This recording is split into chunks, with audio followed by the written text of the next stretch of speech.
Ngayon, bago tayo dumako sa ating formal na pag-aaral, ay magkakaroon muna tayo ng maikling aktibidad na tatawagin natin Flag It Right. So, simple lang naman ang gagawin natin dito. Meron tayo ditong mga flags. Total to na 10 flags. At ilalagay nyo lang kung anong flag yan dito.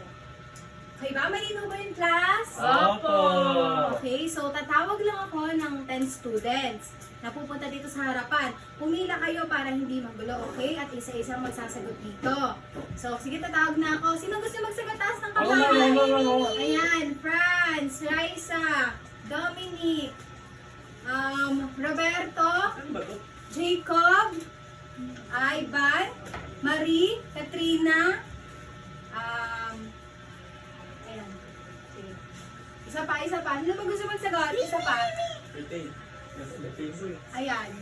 Kat.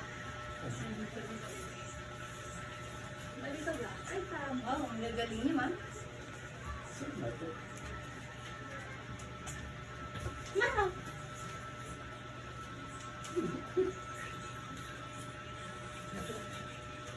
Wow.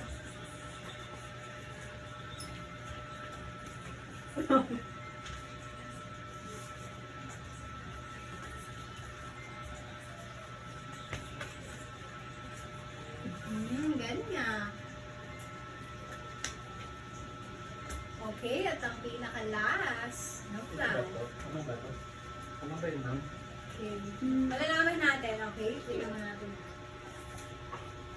Okay, so tapos na kayo. Tingnan natin nga kung tama ang mga pinaglalagay niyo flag. Ang Great Britain, France, Russia, Japan, Germany, Austria, Hungary, Belgium, USA, at Italy. So, tama naman lahat ng flags na ilagay nyo, ano? Ngayon, ano nga bang kinalaman ng mga flags na yan sa unang digmaang pandaigdig?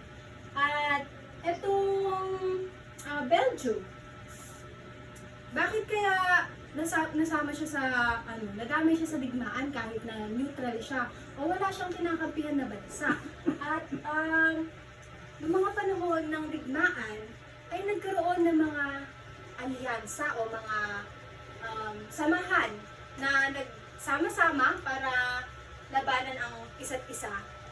Okay. So, ang topic natin, may idea na ba kayo kung ano nga aralin natin ngayon?